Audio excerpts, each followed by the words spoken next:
르마의 일상, 표류천지 비인간, 선계를 다녀와서 지금도 해롱해롱, 현장 답사 후기.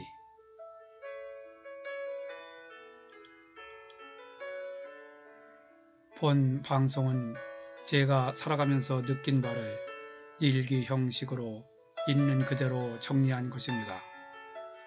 혹시 제 느낌이나 생각이 보시는 분과 다소 다르게 느껴진다 해도 다름 차원에서 이해하여 주시고 편하게 즐겨주시면 감사하겠습니다.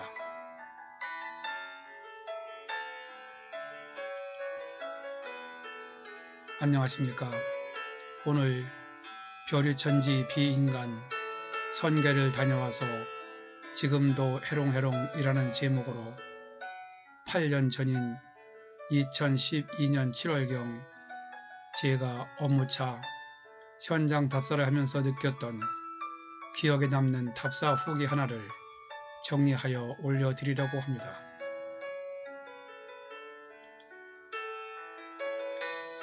당시 그 느낌을 일기 형식으로 메모해 두었던 것인데 소개해 드리겠습니다.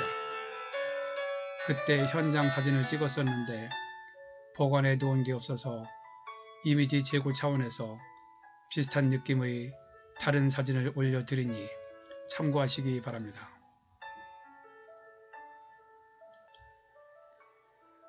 표류천지 비인간, 현세와 동떨어져 있는 세상, 인간 세상이 아닌 곳이라는 뜻으로 인간이 살지 않는 이상향, 이 세상과 다른 세상, 별세계를 말하는데 당시 현장 답사를 할 때는 이 말로도 표현하기 힘들 정도로 벅찬 느낌이 있었습니다.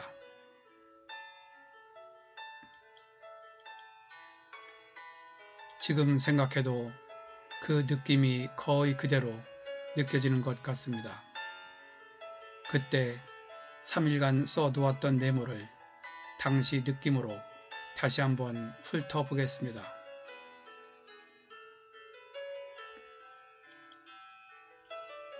정말 이런 세상이 있는 줄 몰랐습니다.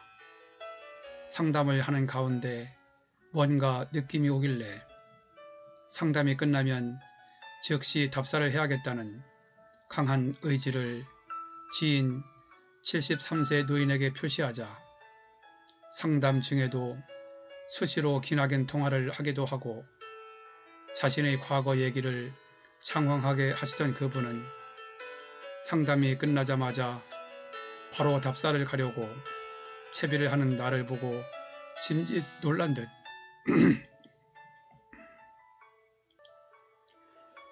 오늘은 늦었으니 2, 3일 내로 가보라고 하셨는데 입찰은 다음 주 화요일이고 오늘이 금요일이다 보니 미룰 여지가 없었습니다.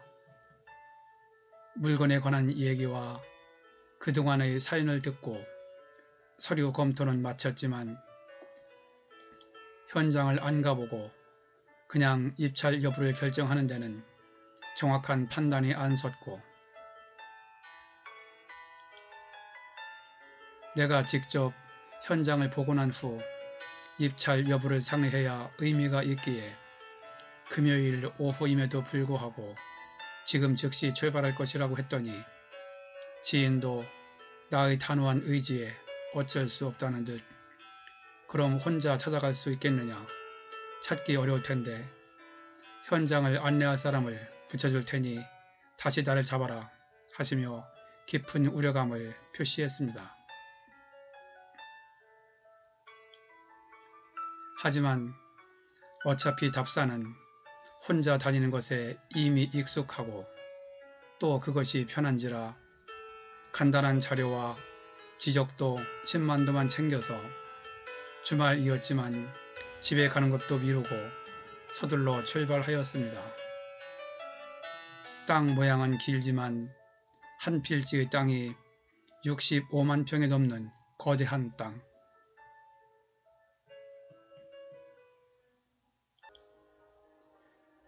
평생 한 번 보기 힘든 땅이다 싶었고 지도로 봐서는 진입로가 불확실하여 진입로 확보 문제를 확인하지 않고는 입찰 여부를 검토할 의미가 없기에 입찰 여부를 고민하기 전에 우선 진입로 확인이 선행되어야 했습니다.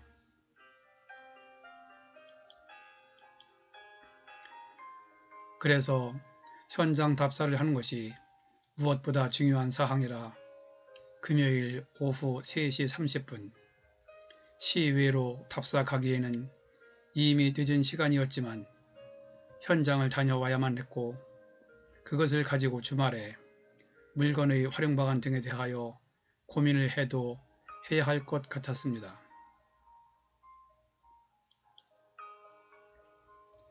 평소 하던 대로 내비게이션 없이 지도만을 가지고 중간에 비가 간헐적으로 내리는 가운데 우선 거리상 가장 가깝고 나름 용이해 보이는 진입로를 찾았지만 무릎을 좀 넘는 깊이의 꽤 넓은 하천에 가로막혀 바로 들어갈 수가 없었습니다.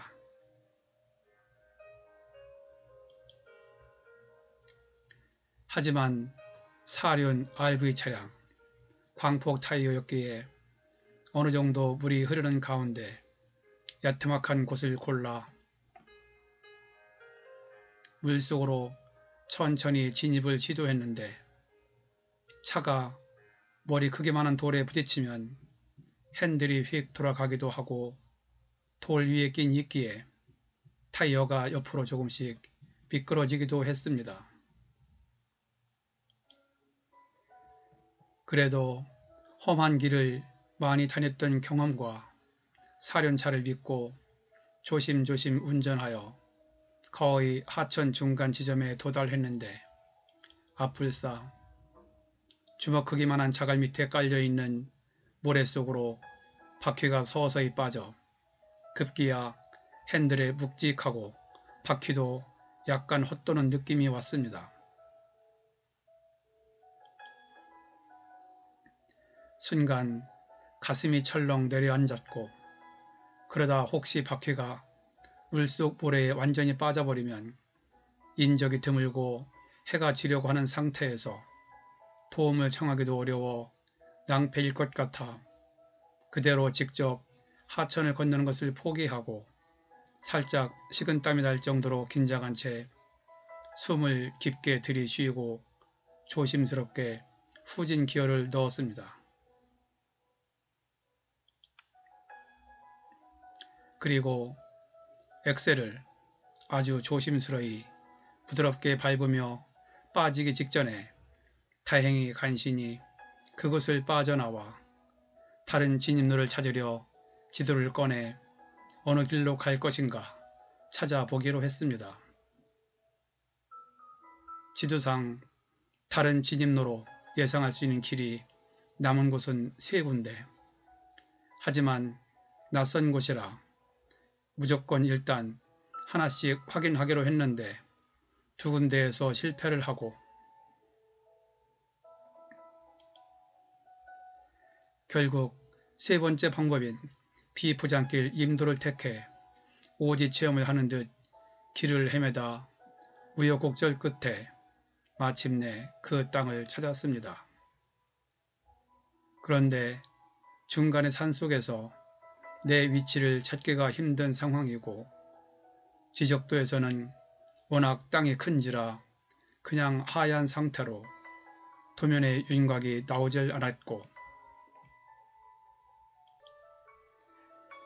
내비가 있다 해도 사방팔방 어느 방향에서 접근해도 정확한 위치는 안내 못하고 입구 근처에서 목적지에 도착했습니다. 안내를 종료합니다. 라는 메시지만 들을 수 있을 뿐 원하는 도움을 받을 수 없는 그런 땅이었습니다.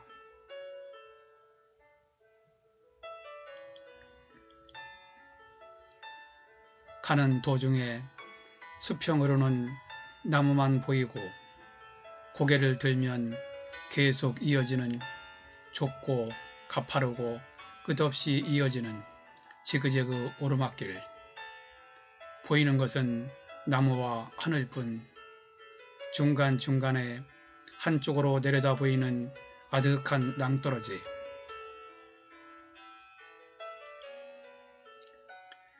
가는 길이 너무 험난하고 길은 있는데 사람이 다닌 흔적이 거의 안 보여 중간에 포기할까 싶기도 하여 좀 트인 곳에서 잠시 차를 세우고 뒤를 돌아보니 저 멀리 아득하게 먼 발치 아래로 조그맣게 마을이 보이기도 했습니다. 주변에 확인할 기점도 없는 상태에서 내 위치를 찾는다는 것은 그야말로 코끼리 배 만지기. 아직 해가 완전히 지지는 않았지만 중간중간에 내리는 빗 속에서 첩첩 산중을 헤매느라 시간은 늦어지고 급히 오느라 깜빡 잊고 못 챙긴 기름까지 떨어져 계기판에 경고등이 들어오기도 했습니다.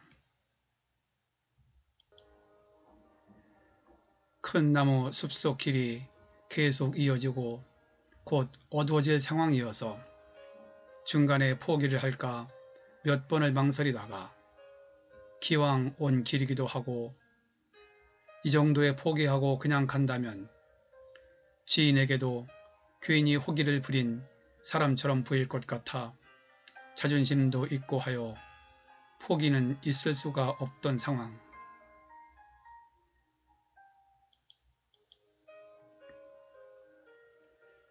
결국 저녁 7시가 조금 넘어 앞쪽으로 넓게 시야가 트이는 도로 가장 높은 곳에 차를 세웠습니다.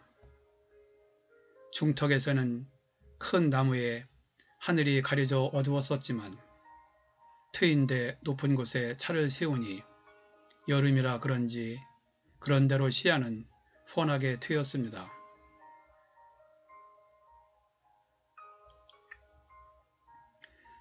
거기가 거기인 것 같은 봉우리 중 내가 있는 곳과 거의 비슷한 높이에 근처에서 가장 높은 봉우리로 지도상에 표시된 566m 봉우리를 기점으로 삼아 현 위치와 대조 확인하니 맞는 위치였습니다.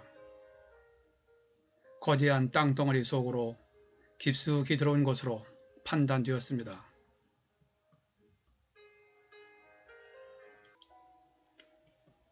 하지만 지금까지 답사를 다니던 중 평지에 있는 일반 물건과 달리 가장 많이 고생을 한 탓에 그야말로 다 이루었다는 느낌, 희열, 가슴 벅차 눈물이 나올 정도의 기쁨. 바로 이런 느낌이 내비 없이 땅 찾기를 즐기는 맛. 이게 바로 진정 짜릿한 느낌이구나 하고 생각했습니다.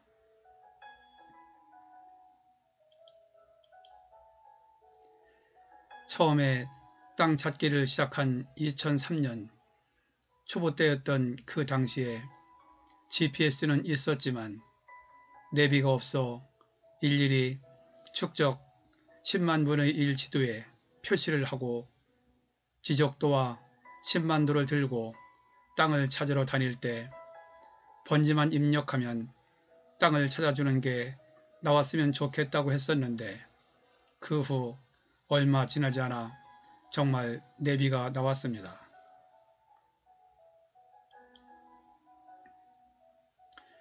그러나 내비는 목적지 근처까지는 가나 도시 지역을 제외한 곳, 특히 오지에서 정확한 땅 위치를 찾아주기에는 그 활용도가 어느 정도 한계가 있음을 알고 난 후 습관적으로 여전히 옛날 방식으로 땅을 찾고 있습니다.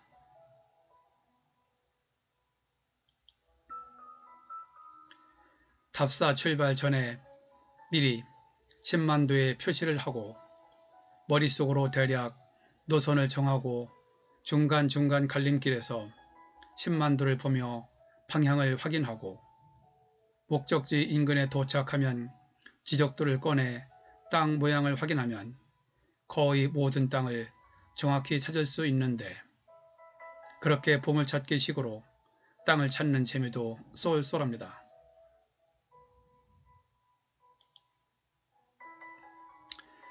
업무차 현장 답사를 하며 중부 권역을 웬만큼 뒤지고 다녔지만 인근에 이런 선계가 숨겨져 있으리라고는 전혀 예상을 못했는데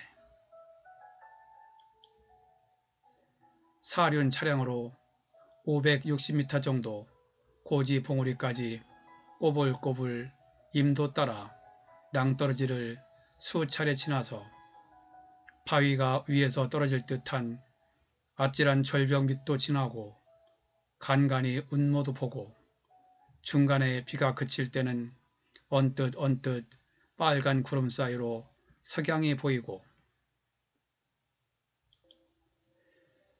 말랐던 바위 위로 시원한 물소리와 함께 간이 폭포가 형성된 곳을 지나 큰 빗방울에서 가랑비까지 맞아가며 우거진 숲길을 따라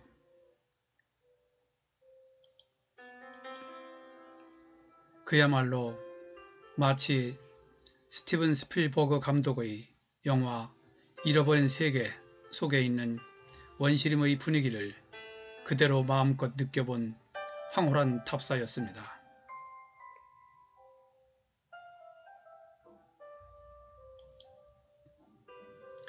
지인에게 현장 사진을 찍어 그 땅이 맞는지 확인하기 위해 전송을 하려 했는데 그곳은 첩첩산중 통화불능 지역이라 포기했습니다.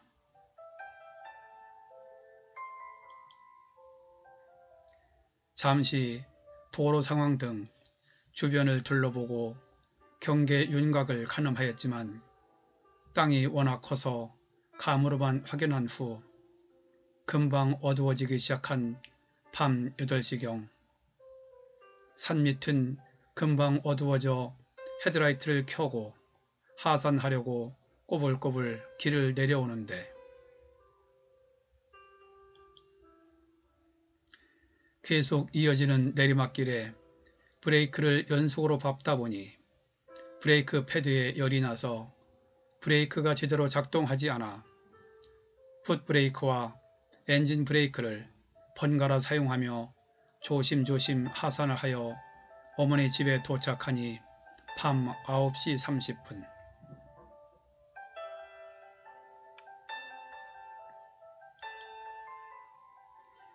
몇 시간 만에 번갯불에 콩 구워 먹은 듯 순식간에 발생한 일이었지만 마치 꿈속을 헤매고 온 것처럼 지금도 몸과 마음이 둥둥 떠 있습니다.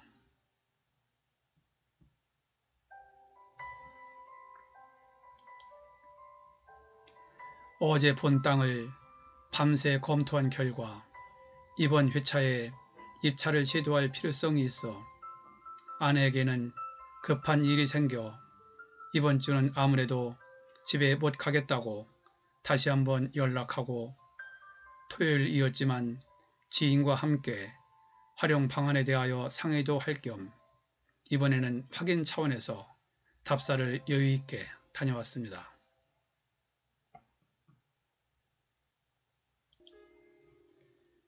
극한 상황에서 미지의 세계를 오지 체험하듯 이틀 연속 답사를 하고 입찰 여부 및 활용 방안 등에 대하여 몰두하느라 부족한 잠에 눈까지 아려 꾸벅꾸벅 졸다가 어젯밤 9시 이전에 일찍 잠이 들었다가 긴 잠을 잔 것 같은데 깨어보니 새벽 2시 45분.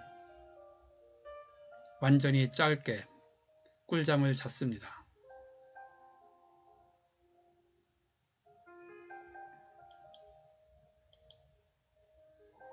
한밤중이라 그냥 누워 뒹굴뒹굴거리다가 눈동자의 움직임이 부드럽고 머리가 맑아져 느낌을 정리하려고 컴 앞에 앉았습니다. 밤새 비가 쉼없이 주룩주룩 때론 가끔씩 창틀에 뚝뚝 떨어지는 묵직한 빗소리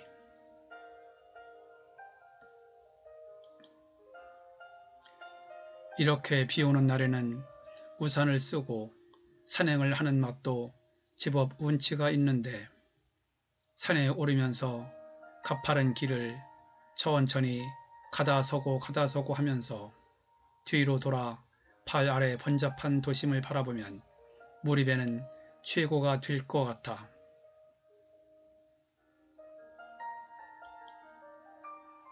잠시 후 어둠이 걷히면 오늘 아침에 한번 즐겨볼까 합니다. 2012년 7월 15일 일요일 새벽에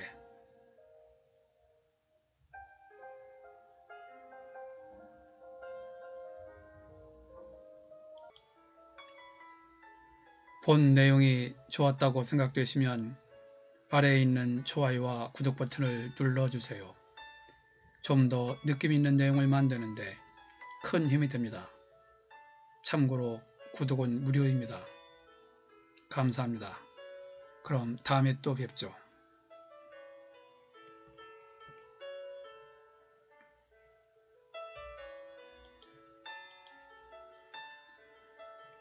끝까지 봐주셔서 감사드립니다.